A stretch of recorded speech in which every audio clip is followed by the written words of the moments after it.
So welcome to the HR Huddle. For those who don't know, I'm Eloise Shelton of Vanilla Recruitment. We specialise in recruiting HR, marketing, office and accountancy roles. So today for the HR Huddle, we're joined by Melissa Wright to discuss the process improvement and how to transform your productivity in HR. So today's session is going to last approximately an hour. Just to make you aware, the session is going to be recorded. But if you have any questions as we're going along, feel free to put them in the chat box or unmute yourself and you can engage with myself and Melissa as we're going on and going through. So Melissa, thank you for joining us and sharing your knowledge. I will pass over to you. Thank you. Yes, thank you for having me. I'll just start sharing my screen and then we'll get started. So hi, everybody. As Eloise said, my name is Melissa Wright from MWC Business Consulting. And today we're going to be talking to you about the power of process improvement and how you can transform your productivity in HR through strong processes. So hello, thank you so much for having me. And I just wanted to cover off what exactly we're going to be talking about today in this session. So we are going to understand what process improvement is and why it's critical for HR in particular. We're also going to explore real-world case studies from clients that I've worked with and learn how you can apply similar strategies to your businesses and the jobs that you work in. And we're going to take away actionable tips. And there's a cheat sheet that's been prepared for you. So don't worry about taking too many notes because we have a one-page summary of all of the helpful methods, tips, and information that I'll cover off today that you'll get after this session. And that will help you get started and hit the ground running with your process improvement within your business. So I thought a good place to start would be to talk a little bit about me and a little bit about my career history.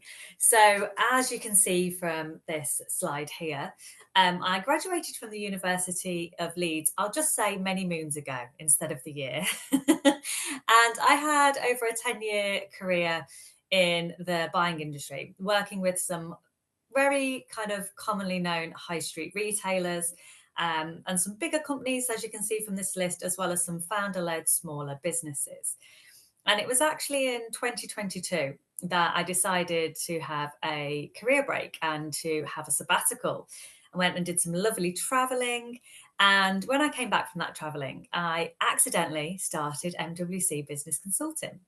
And you might be thinking, well, how do you accidentally start a business? Well, you start helping family and friends, and then before you know it, you are busy and you should really have your own website because you are doing this day in and day out. And it was really my love and my passion because I really wanted to start a business doing something that I was passionate about. So I decided to think about what it is I really enjoy and what I'm actually really good at. And two things sprung to mind. Productivity. I absolutely love organization and increasing productivity, and not just for myself, but also to help others with that.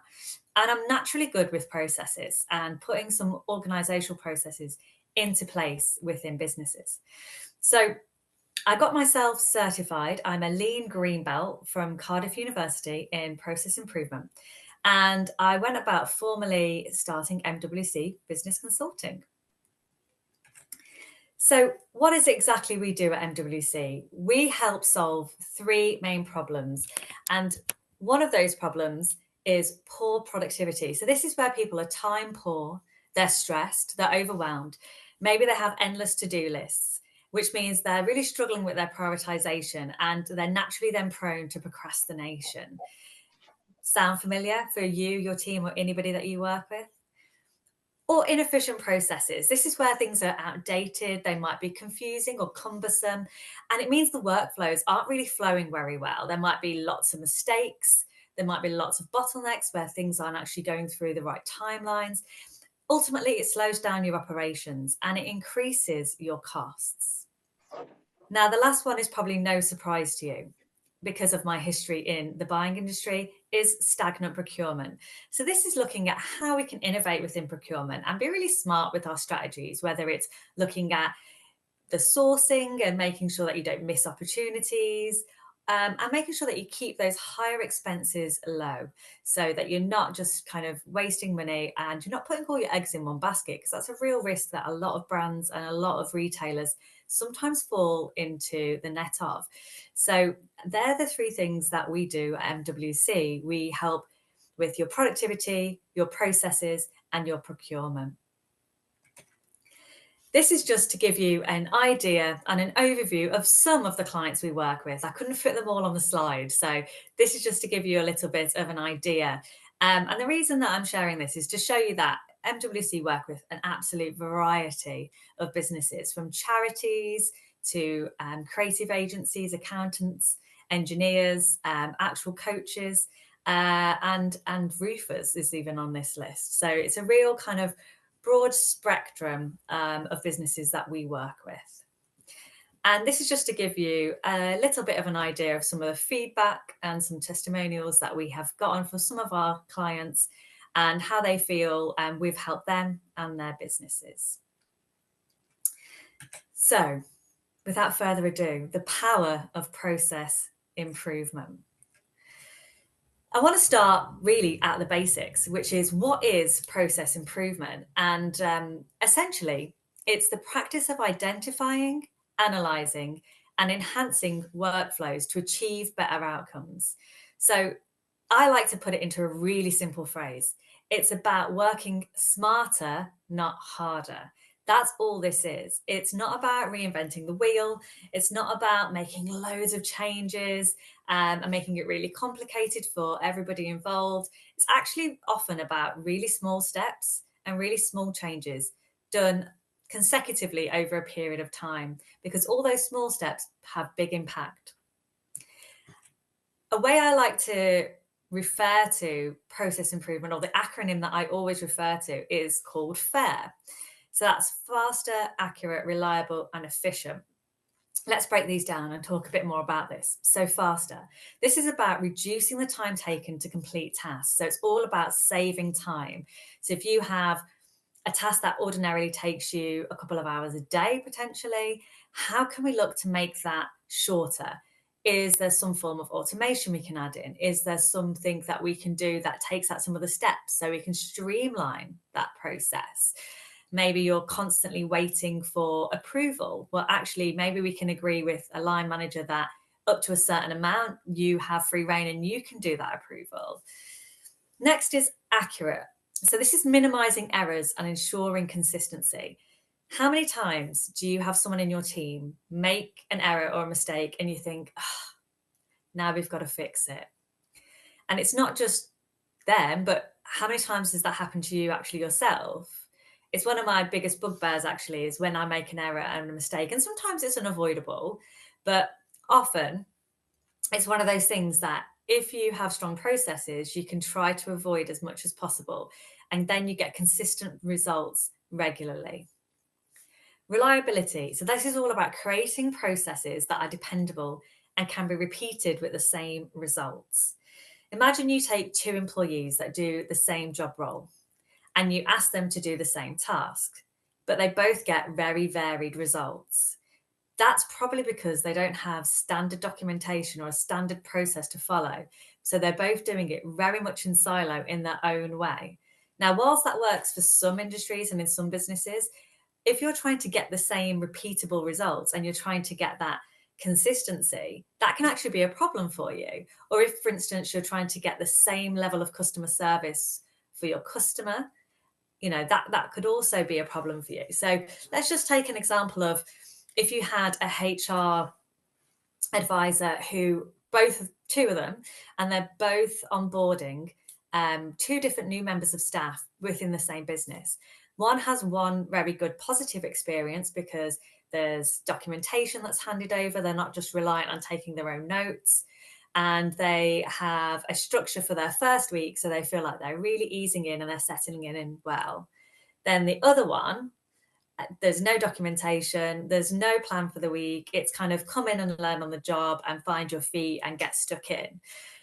I think you can guess which one's going to be more successful and which is going to have a better outcome and a better result. And last but not least is efficient. So this is optimizing resources, reducing waste, and improving overall productivity. So it's what can we do or what can we take out that we don't need to be doing in order to be more efficient. Now, I really want to go through some statistics with you because I think you'll be interested to find out how these can have an impact on HR in particular and what this could do in terms of process improvement. So 60% of HR professionals report spending too much time on administrative tasks. We've all been there, I'm sure, where you've got so much admin to do and you're just firefighting with it. And you don't even have time to look at where you can automate it or where things could be done a little bit more smoother. But just taking a step back and, like we said, doing those small steps over a period of time, that could be chipping away at that 60% and actually reducing that on a week by week and month by month basis. Companies with optimized onboarding improve employee retention by 82%. This was a really shocker to me when I came across this stat, and I was really intrigued by it because I always knew that onboarding, if it's not done very well in the beginning, does have a big impact on retention because the settling in period for a new employee is very disjointed. It can be quite difficult. They might not enjoy it. And ultimately, then they're not going to stay because they're not going to be happy. But 82%, I think we can all agree that's a huge figure when it comes to that onboarding process and making sure that's actually really streamlined and smooth for those new starters. And automating HR tasks can save up to 14 hours per week. What would you give to have 14 extra hours per week? A couple of days back. Maybe you could work a 4-day week. Maybe you could reinvest that in spending time with your staff and looking at their well-being. Doing things that you should be doing, that's your day-to-day job anyway, that you often have to rush and cram in because you're bogged down with all of these tasks that are just taking up all of your time that you shouldn't really need to be spending that much time on. So what could this mean for HR in general then? So it could be that you could look at simplifying your recruitment processes. You could look to automate your administrative tasks. And like we said, try and chip away at that 14 hours per week that you could potentially be saving by doing this.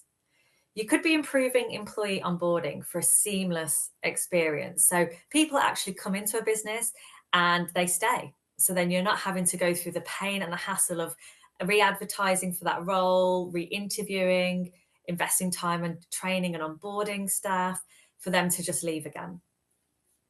And also, it will increase employee retention. But not only that, but something that I think that's definitely worth mentioning is their well-being.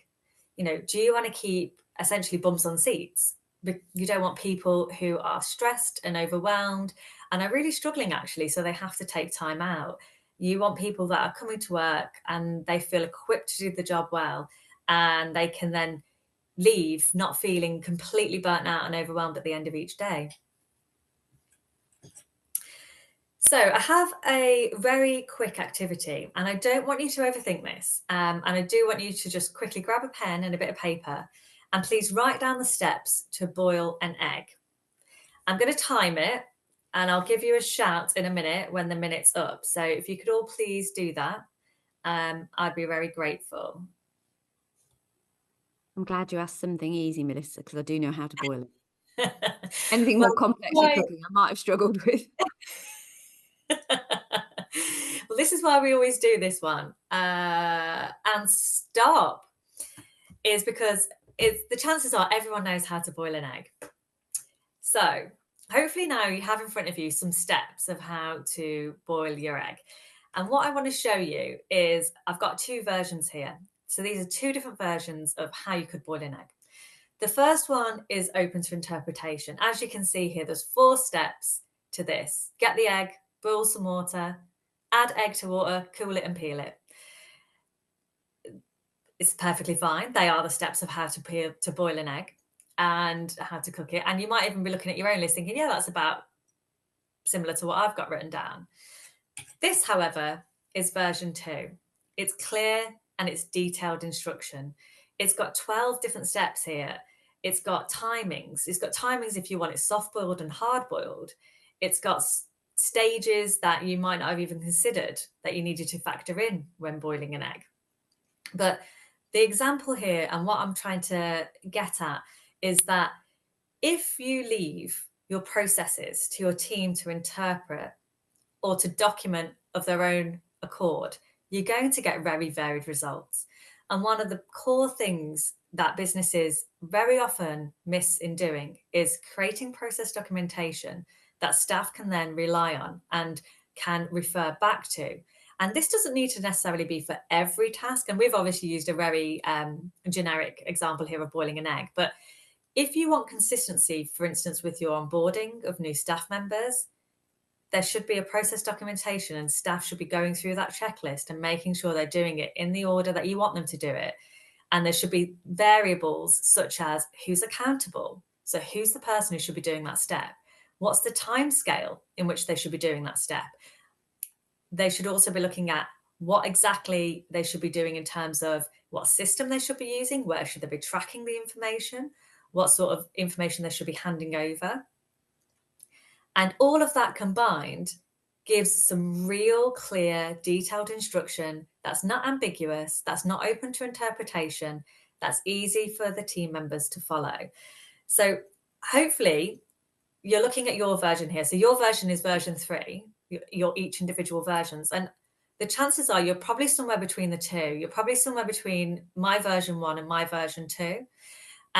You're probably not as kind of vague as the first option. You've probably got a bit more detail, but you're probably not as detailed as the second option. And what I really wanted to, and why we've done this exercise, is for you to really think about your processes and what do you have written down actually? What do you have documented? And I want you to think about process and process documentation in a modern way, not just like it is here for the purposes of this, it's a written list. But actually, when I do document or talk about documentation to my clients, one of the things that I always suggest they do is videos. I always say do really short, 2 minutes or less videos. So if there's a process that's longer than that, you break it down into digestible steps, because it might be that someone doesn't need to know how to do the first bit or they remember, but the bit they really struggle with is step 3 and 4. And they only want to watch a quick 1-minute video of that rather than read through a whole couple of pages document or watch a 10-minute video. So think about it in creative ways. Think about it so it appeals to different learners that are visual, not just people who, get on with reading a list. And make sure that you have some variety in there so that it's accessible to everyone within your team. And just imagine how great that is as well for when you have a new starter and you tell them once how to do something. They might take their own notes, but then you can also say to them, here's a document with the steps. Here's a little video that you can click onto the link and it will show you how to do it.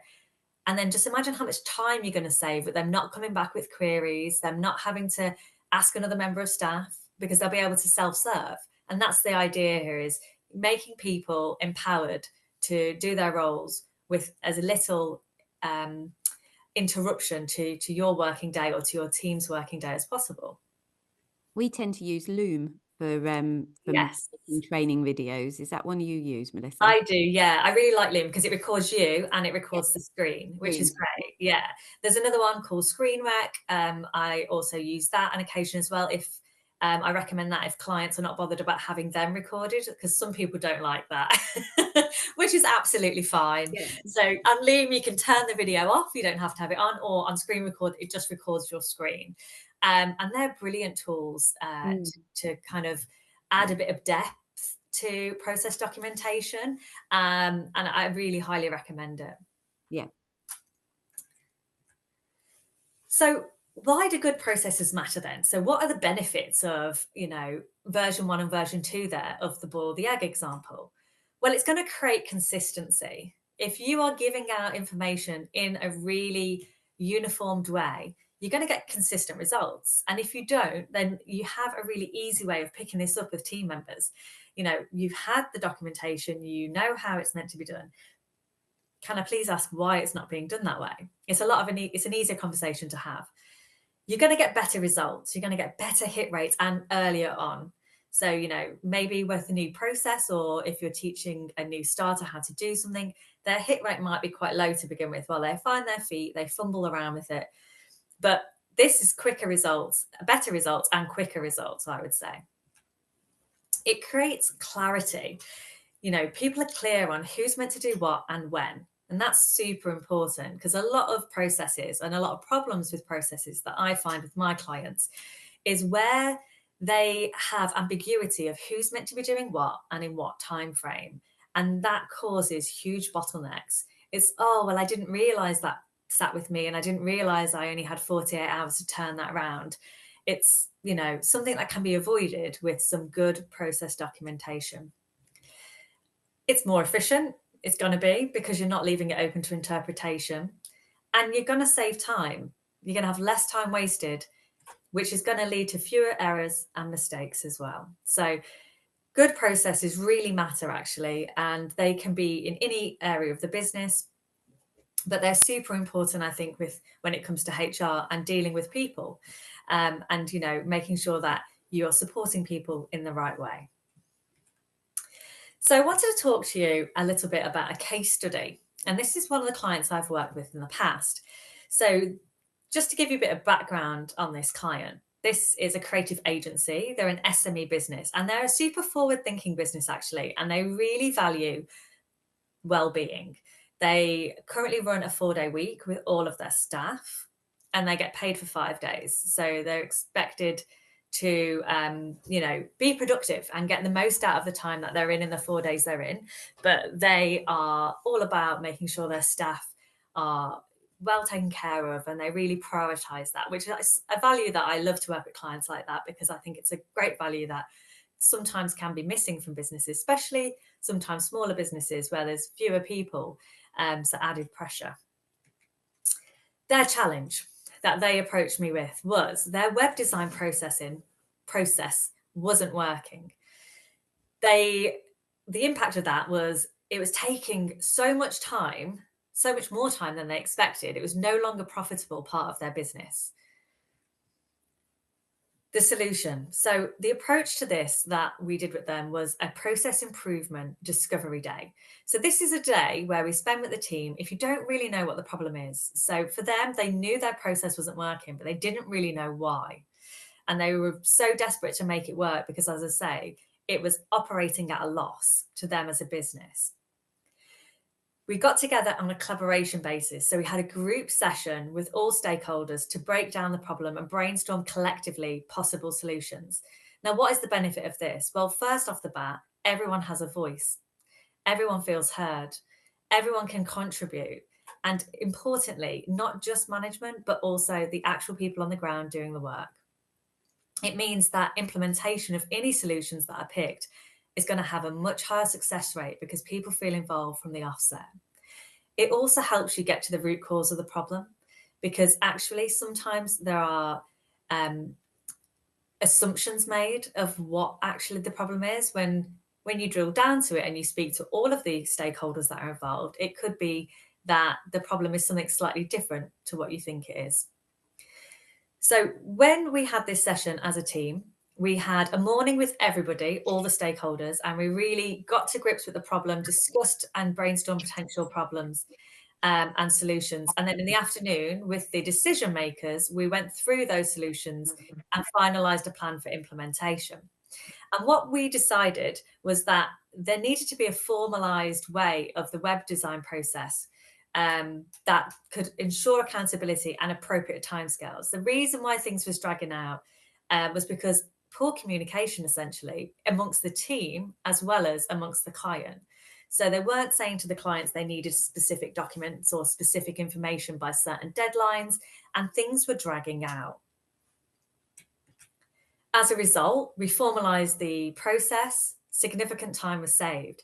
The process went from approximately 4 months from start to finish of a web design to 6 weeks, which made the actual process then profitable and saved a significant amount of time. It also, which is one of the things that's even more important, is it helped reduce the stress and overwhelm of the staff, because they were so fed up going back and forth and constantly chasing.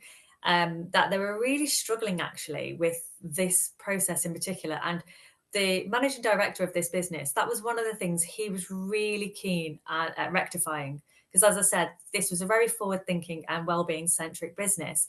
He really wanted his staff to be happy and not to be feeling like that.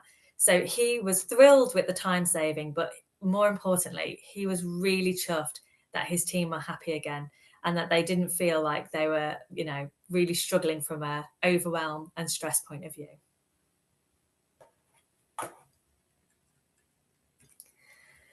So, tips for process improvement.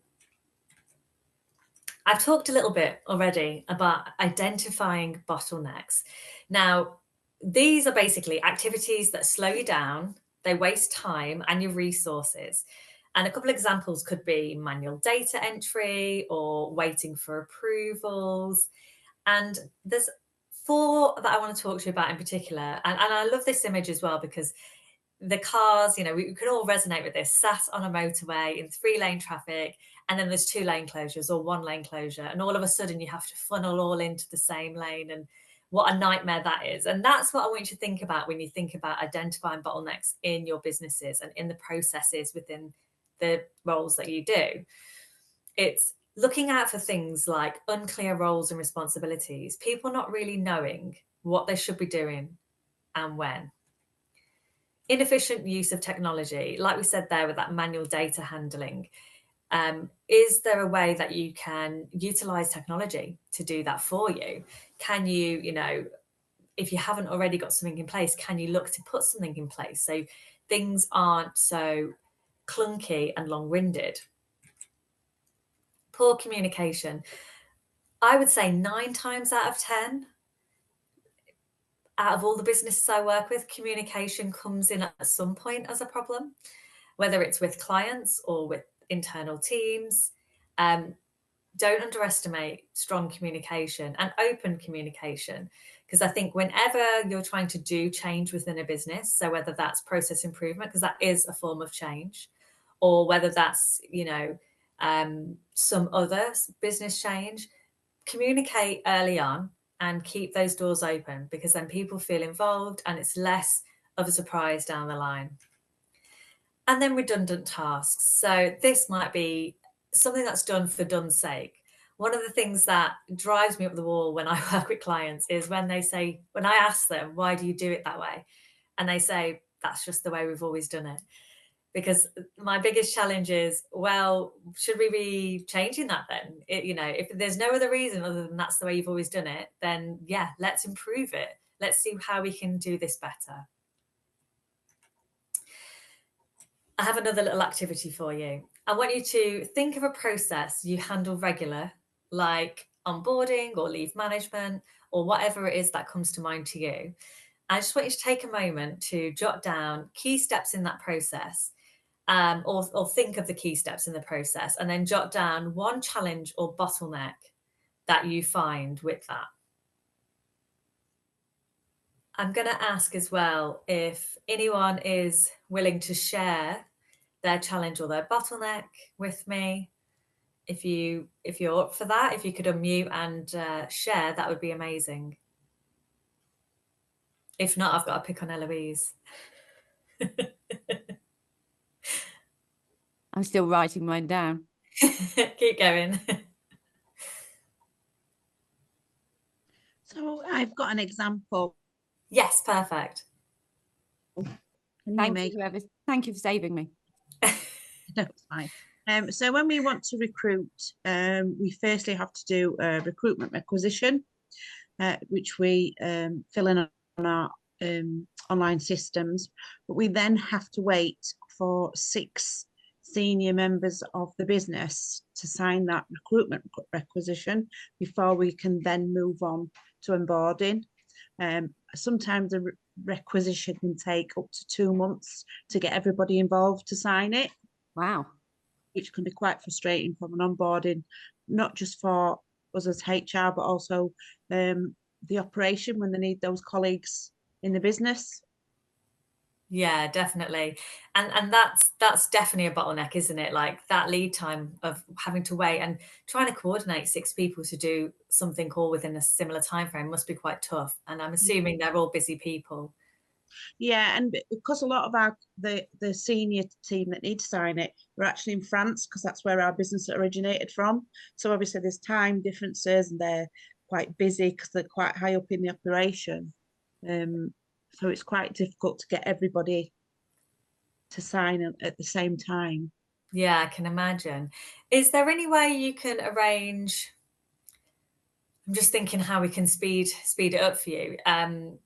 If and when you know you've got a role to sign off, is there any way you can arrange like a bi-weekly, very short, very quick meeting with them, like a Zoom meeting where you can discuss it and try and get them to do that sign-off process in the meeting? Um, Potentially, I suppose that's quite a good idea. Yeah. I suppose the only restriction on that is the time difference. But yeah, that's something actually that we could potentially look into doing rather Yeah, than just dropping emails and can you sign this? And I suppose from their point of view, the higher up in the operation they are, the more emails they've got in their inbox. Mine's probably not the that's it. priority. Yeah, that's it. But equally, it still needs doing. So I Yeah, think, like you say, trying to do something to mitigate that might be your way around it. yeah, yeah. It's a good idea. Thank No you. worries. Oh, you're welcome. Because Would it- the impact, like you say, sorry to interrupt, Melissa, the impact on the operations team and the people on the ground, if they're person or two people down in a team, the additional stress and workload, that then contributes to more people being unhappy and potentially other people leaving and then additional recruitment. Yeah, So absolutely. Has a it's big a bit of a impact. vicious circle. Yeah. No, definitely. Would anybody else have anything else to share before we move on? I mean, if nobody else was, I was looking at from the examples you gave, but if you're talking about um, like the leave management process. Yeah, So we're a small team, and touch wood, it's quite rare that somebody leaves. So a big part of it for me is actually remembering what to do. yeah, So when somebody leaves, because you think, well, when was the last time somebody left? What are the processes that I then need to follow? So I was sitting writing them down thinking, okay, what do I do? But actually, if there was a process that was written down for me to then follow when it happens, or exactly. that I could delegate to different people what needs to happen, that would speed up make it hugely less stressful. Yeah, and that's exactly what I was saying about that process documentation.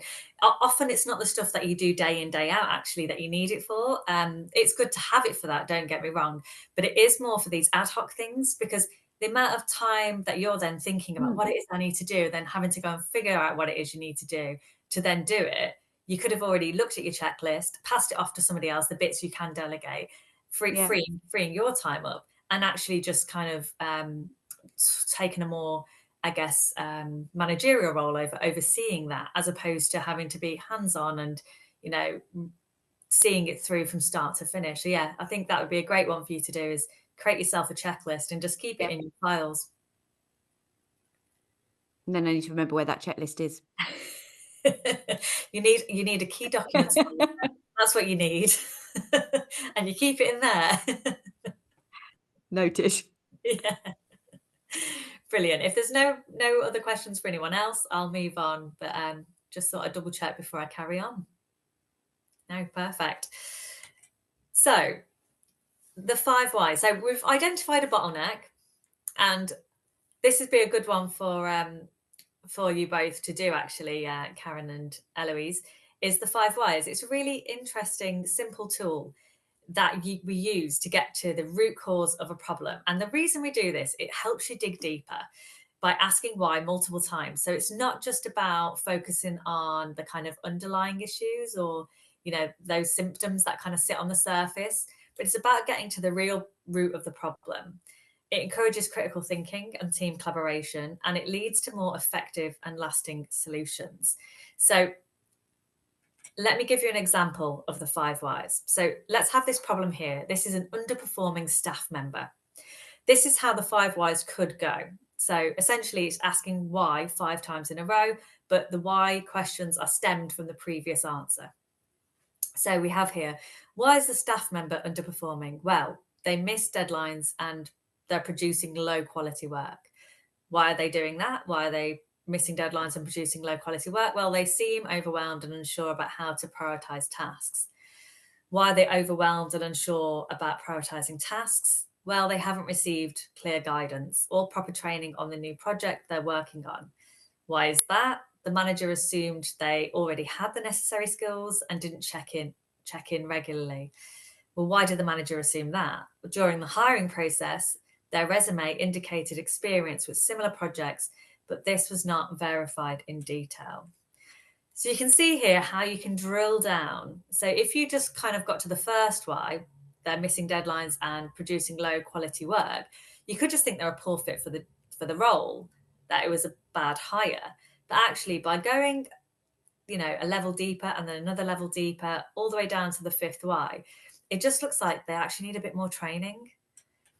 So possible solutions here could be provide targeted training to address the skills gap, implement regular check-ins with the manager to clarify expectations and other guidance, or revise the hiring process to better assess candidates' actual competencies. Because, we're all guilty of it, making assumptions of things.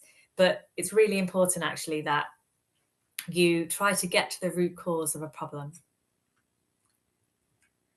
Now, once you've got the root cause of the problem, so you can see how this is going. We've identified our bottleneck. We've got to the root cause of the problem of why it's actually happening. What are we going to do about it? I like to use this method, the PDCA method, because it's really quite simple and easy to do. It stands for plan, do, check, and act. So the first step is part of the planning is identifying the problem. So you've identified the problem here.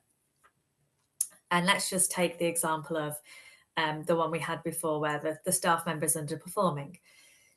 You then test possible solutions. So in the doing, so you come up with a list of solutions after you've drilled down in your 5 whys to get to the root cause of the problem. You then come up with a list of solutions that you can try. And in the doing part, you test these solutions. Now, a tip here is to test one at a time. Otherwise, you're never going to know which one worked. So it's really important to just try one at a time and for a certain amount of time before you move on to the next. And the check part is really important. How effective is each solution you've implemented or tried worked? Because it's important we find the best one and the one that's worked the best for you. And the 4 act is implement the best solution. So when you've tried it, then, or as I like to call it, testing, when you've put it through testing, that's when you roll it out to the rest of the team and you implement it as a change. So PDCA is really useful and it's a great way of finding solutions, testing them, trialing them before you actually roll them out to the whole team, because quite often we miss that step. What tends to happen is we identify a problem, we figure out a solution, but sometimes we don't use the 5 whys or we don't get to the root cause first time. Then we just blanket go, right, let's just make this a new company policy. Let's just roll this out. Let's make this change. And then it gets 3 months down the line and nothing's changed. And you're thinking, why is this not fixed? Why is this problem still a problem? And it's really important, actually, you do all these steps, because without them, you're setting yourself up for failure and you're repeating that cycle again. So it's super important we do that. Now, we've spoken a lot about best practice when it comes, about process improvement. And what I want to cover is a bit of a summary of best practice of how to do effective process improvement. I've mentioned this before, but it is all about starting small. It's implementing one small change at a time to avoid overwhelming yourself and the team. And also all these small changes, they're manageable. And then you can implement them as you go. And it's not something that is, a huge change to business as usual. Track your success. It's super important we measure improvements, how much time has been saved, was there fewer errors, and this will really show the value of the change. Get buy-in, involve your team early and explain why the changes will make their work easier. This is really important because If you want your team to make changes to the way they work, you need them to have buy-in from the offset, because otherwise you're going to get resistance and people aren't going to follow through on those changes like you would like them to. Simplicity. The thing that I always talk about whenever I talk about process improvement, because it can be really complicated, but I like to keep things simple. And that's something that I always encourage my clients to do as well, is keep your processes straightforward and easy to understand. There's no point in complicating things. Alignment. Ensure process alignment with organizational goals and values. That's super important, because if it's not aligned, chances are it's not going to be adopted and it's not going to be signed off by those above you. And last but not least is be flexible. You know what kind of environment we all work in these days. Things are chopping and changing all the time. And with the developments like AI and other technologies coming along, you know, you have to be able to adjust and improve as you go. So you need that level of flexibility to adapt and keep up with the times, really. You don't want to get left behind. So I have another quick case study for you. This is a brand, and they're a mid-sized business, and they're fast-paced and rapidly growing. Their problem was they had a really high staff turnover and pretty low team morale for those that were left behind. The remaining staff were really overwhelmed and stressed. They had more work to cover because of the staff turnover, which was just encroaching on their already significant workload. And they were then, on top of that, having to train all these new people who would come and then leave very quickly. So it resulted in pretty low productivity. So the solution to this, or the way that I approached it with the client, was to try to get to the root cause of the problem. Now, it was really important we did this because they thought they knew what the cause of the problem was, and they tried lots of different things and nothing was working.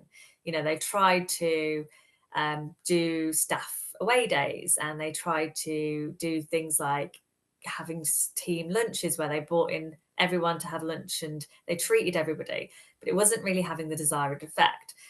But when we actually brainstormed with the key decision makers, the 5 whys, and we really used that process of drilling down and down and down, we realized that the reason that they were having such high staff turnover is they had absolutely zero onboarding process for new starters. It was very much, great, you learn on the job, so nice to have you here, here's your equipment, get stuck in. And people were just absolutely sinking with that mentality. So the solution was create an onboarding process for new starters with process documentation, because the brand had loads of complicated systems that they had to use, and then they also had a wholesale side of the business, so they had to be able to log into other companies' systems, and they had no documentation, so people were just kind of trying to find their feet with it. And also invest in productivity training for the existing staff members to help them prioritize effectively and make the most of the time they had. So this is something that I do with clients regularly. I come in and do team productivity workshops, and this is where we drill down into the key areas of productivity. So that's looking at procrastination and how to avoid it, looking at how you strategically prioritize and the best way to do that, and time management techniques. And they're the 3 important ones, really, because if you can identify your procrastination and why you procrastinate and how to avoid it, that's half the battle. If you know what you should be prioritizing and when, then you're going to be doing effective time management, effective prioritization. And if you know how to manage your time, you've got a winning combination. And it really gave the staff time back. So by increasing their productivity and helping them with methods and techniques that they could use on a day-to-day basis. And again, like I said, we keep these things simple. It's not rocket science, but it's stuff that people needed refreshing on, and they also needed to know how to actually implement it into their day. They've all heard about time blocking, but they hadn't done it in a specific way that I teach it. And they had never found a way that worked for them, for instance. And that's just one example. So on average, the team saved 20% of their total working week after implementing the productivity methods that we learn in the training session. And then staff retention increased and it stabilized. So it was a lovely win-win story for that client. Oops, wrong way. So we're coming to the end of the session. I would love to know if you have any questions at all. Just feel free to unmute and ask away.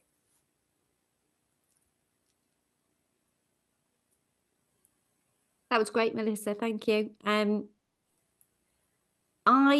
personally don't have any questions. No worries. I've got a few more slides just to round off. If we have no other questions, that's no problem. So I can whiz through them if that's okay. And then yeah. And if anybody's got any questions, pop them in the chat box if we're still talking, or unmute and ask. Yeah, perfect. So I do have 2 questions for you, and these are more questions for you to take away, not necessarily to answer here and now. But one of them is, I want you to think about what's your biggest challenge in HR right now. And the other question is, which part of your HR workflow feels most repetitive? And what I would like you to do off the back of these questions is to think how you can use the tools that we've covered in today's session to improve them. So that might be utilizing the 5 whys, that might be looking at the PDCA cycle, that might be identifying bottlenecks. It might be all of those best practices steps that we covered off, those 6 steps that we discussed just before. So yeah, I'll give you a moment just to jot those down. But this is 2 questions I would love you to take away from today's session and think on and act on. That's the important thing as well, is doing something about it.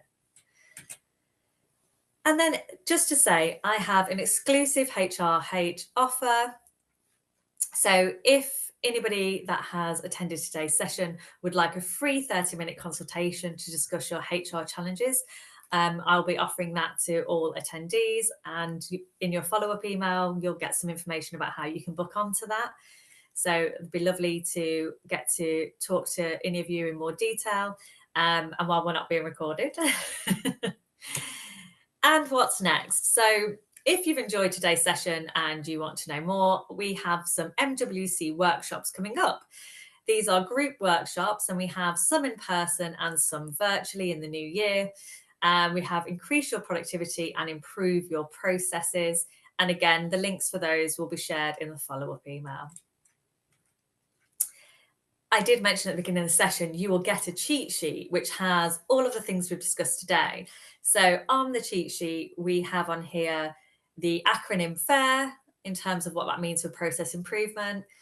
We have a bit on identifying bottlenecks. We have the 5 whys, the PDA cycle, our best practice steps, why good processes matter, and those statistics that we covered at the beginning of the session. And that's everything. So I'd just like to take this opportunity to say thank you, especially to Eloise for inviting me to speak today, and thank you all for attending and for listening and for taking part in today's session. No, that was great, Melissa. Thank you. We really appreciate your time and going through things with us. I think those are great questions. You know, what's your biggest challenge right now? That's a fabulous big question to ask. And I thought, do you know what? Actually, I'm going to go back to the team with that one. I'm going to, in our next team meeting, go through and do that, and which part of the workflow feels most repetitive. We've been going through a big process of automation recently, and how we automate different processes, because we've had a new CRM system. So I think that they will be really enlightening, and then we can use your steps to look at improving things. So thank you very much. Good things to reflect on, and Michelle's agreed with that as well. So thank you very much for your time today. I will send out the recording and the slides and the cheat sheet and everything that Melissa has shared with us early next week, as soon as the recording's been edited. So for those I don't see, have a wonderful Christmas, which sounds very wrong saying in November. But Melissa, thank you again, and I will see you all soon.